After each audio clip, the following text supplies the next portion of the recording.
At 9:14 a.m. on Monday, I submitted Form 3949A to the IRS Criminal Investigation Division. The confirmation number appeared at the top of the screen in blue text.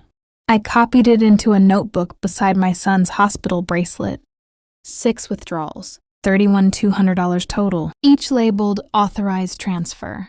Each time stamped between April 3rd and May 27th, I attached the bank statements, the custodial account agreement, and the login access history, showing a secondary user, added at 2:11 p.m. on the afternoon of his surgery. My in-laws were at brunch when I pressed submit. They still believe this is a misunderstanding. They are being honored in 21 days at the annual charity gala for outstanding community leadership. The portal showed received. I closed the laptop gently. They do not know their accounts are about to be reviewed. They do not know federal letters move quietly. They do not know the gala falls exactly within the IRS response window. 3 weeks is a long time to wait when you already know how this ends. It began in a hospital room. The account was opened on September 18th, the afternoon we were discharged after his first surgery. Congenital obstruction. Correctable, the surgeon said, but not inexpensive. I remember sitting in the hospital cafeteria with a paper cup of coffee gone cold, transferring $12,000 from our emergency savings into a custodial medical fund in his name. By December, after insurance adjustments and gifts from friends, the balance had grown to $31,200. His hospital bracelet is still in my desk drawer. White plastic, his name in block letters, admission time stamped 6:47 a.m. During his second procedure in April, my mother-in-law sat beside me in pre-op and said, "Let me handle the paperwork this time." She had always been organized. Treasurer of the local charity board, meticulous with spreadsheets, I handed her the login credentials so she could upload insurance forms while I stayed with him. In public, she told nurses how proud she was of our brave boy. She posted photos in the waiting room with folded hands and the caption, "Family first." Private access was granted at 2:11 p.m. While I was signing anesthesia consent, I did not question it. I was watching monitors, not bank alerts. The first withdrawal cleared 12 days later. At 11:42 p.m., 2 weeks after his follow-up appointment, I logged into the account to pay a $186 pharmacy invoice. The balance read $412.36. For a moment, I assumed I had clicked the wrong tab. I refreshed the page. Same number. I opened the transaction history and took a screenshot before I let myself react. April 3rd and $5,200. April 17th, $4,800. May 2nd, $6,000. May 11th, $3,500. May 19th, $7,000. May 27th, $4,700. Each labeled Authorized Transfer. Each processed at 9:03 a.m. or 9:04 a.m. within 1 minute of each other, as if scheduled. I checked the user activity log. Secondary access added April 1st at 2:11 p.m. from an IP. Address registered to my in-laws' home internet provider. I did not cry. I wrote the numbers down in order, the way I would copy lab results before calling a doctor. 6 transactions, 55 days, $31,200. The bank's automated chat window blinked in the corner of the screen. I closed it. The next conversation would not happen online. We met at their house the following Sunday at 6 p.m. The same dining table where holiday photos are staged, beneath a framed certificate for Community Philanthropy of the Year. The china was set. The roast was already carved. I placed a printed copy of the bank statement beside my plate. My mother-in-law glanced at it once before folding her napkin. "Oh," she said lightly, as if I had mentioned a misplaced sweater. That, I asked. "It was temporary," she replied. "We needed liquidity for a short-term opportunity. We were going to put it back." "When?" I kept my voice level. She looked to my father-in-law. He cleared his throat. "You've been under stress," he said. Medical situations can make things feel bigger than they are. The word bigger stayed in the air. $31,200, I said. That's the exact amount. We didn't think you'd notice immediately, she said, then corrected herself. I mean, we intended to explain.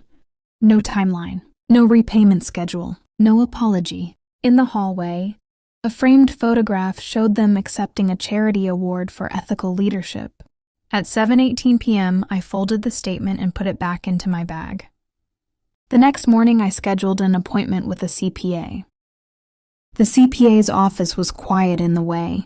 Accountants' offices tend to be muted carpet, ticking clock, framed degrees, and dark wood. I handed him the printed statements and the custodial account agreement. He adjusted his glasses and read without interruption. These transfers, he said finally, tapping April 3rd with his pen, were categorized as authorized distributions. But this is a custodial medical account under your son's Social Security number. Funds are restricted to qualified expenses.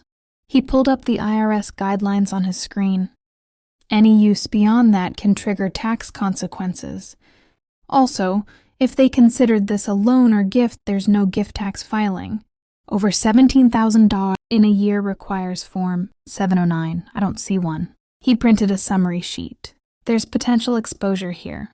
Misuse of custodial funds and failure to report taxable transfers. I watched the printer feed the paper out in steady mechanical breaths. So what do? I asked. You document, he said. And you report. Form 3949A if you believe there's fraud. If you've ever trusted family with something you couldn't afford to lose, you understand the moment when clarity replaces hesitation. It isn't loud. It's procedural. I left with copies of the statutes, highlighted in yellow, and a list of forms written in block letters. That night, I opened my laptop and began filling them out. I filled out Form 3949A on a Wednesday evening at 10:26 p.m., after my son was asleep, and the house was quiet enough to hear the refrigerator cycle on and off. The form asked for names, addresses, social security numbers, estimated amounts. I entered each detail carefully, cross-checking against the bank statements and the CPA's summary sheet. Under description of alleged violation, I wrote, unauthorized withdrawal of $31,200 from custodial medical account. No qualified expenses. No gift tax reporting. Access granted April 1st at 2:11 p.m. I uploaded 6 screenshots of the transaction history, the user access log, and the custodial agreement clause restricting use of funds. I attached the CPA's letter on letterhead dated and signed. At 11:03 p.m., I reviewed the form once more. I did not rush. I clicked Submit. The confirmation page appeared with a submission ID beginning in 7F39A2. I printed it and placed it inside a folder with my son's medical records. My in-laws were likely watching television, unaware that federal review begins without warning. Processing times range from 14 to 30 days, according to the IRS website. The gala is in 21. I marked the date on my calendar and closed the folder. The invitation arrived in a thick ivory envelope embossed with the charity's crest. My in-laws' names were printed in gold beneath the words, Community Leadership Award. Inside was a photograph of them from last year's fundraiser, standing in front of a step-and-repeat banner, my son on my hip, smiling into a camera that did not know what it was capturing. The gala was scheduled for October 21st at 7:00 p.m., circled the date on my kitchen calendar. 21 days from filing. On day 9, the IRS case status portal updated to under review.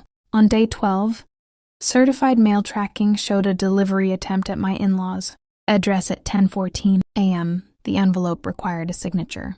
I did not call to ask if they had received anything. Processing estimates still read 14 to 30 days. The award speech draft, shared publicly on the charity's website, praised their financial stewardship and integrity. 14 days would fall on the morning of the gala. 30 days would fall a week after. Either way, the clock was no longer mine alone. By October 21st, the room would be full. The ballroom held 112 guests, round tables dressed in white linen, crystal glasses catching the light, from a chandelier too, ornate for the hotel's ceiling height. At 7:42 p.m., my mother-in-law stepped to the podium in a navy gown and thanked the committee for recognizing our commitment to family values. Applause moved politely across the room. I sat at table 9 near the back, hands folded in my lap. At 7:48 p.m., while she was describing the importance of stewardship, my father-in-law glanced down at his phone. The light from the screen reflected against his glasses.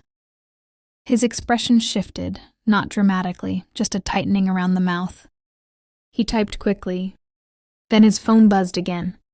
I watched him stand, lean toward her, whisper something that shortened her next sentence.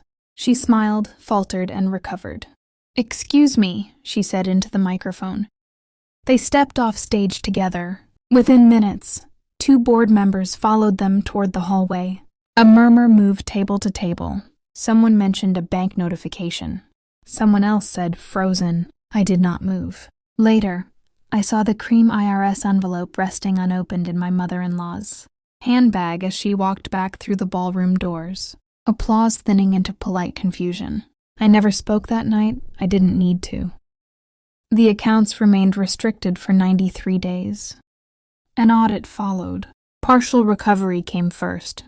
18th wonder returned through a mandatory repayment agreement. The remaining balance was structured into monthly installments, documented and enforceable. The IRS classified the withdrawals as improper distributions subject to penalties and reporting corrections. My in-laws called twice during that period. The first time, my mother-in-law said, "This has gone far enough." The second time, she said, "We could have handled this privately." "We tried," I answered. The gala board quietly removed their award from the website. The framed photo disappeared from the charity homepage. I reopened a custodial account under a new structure, dual authentication, no secondary access, written authorization required for every transfer. The opening deposit was the recovered amount, plus interest. On the morning the final repayment cleared, I took the hospital bracelet from my desk drawer and placed it in a small memory box. Beside it, I set the printed IRS confirmation page with the submission, ID beginning in 7F39A2. The bracelet no longer felt fragile in my hand. It felt recorded. Some lessons aren't loud, they're filed.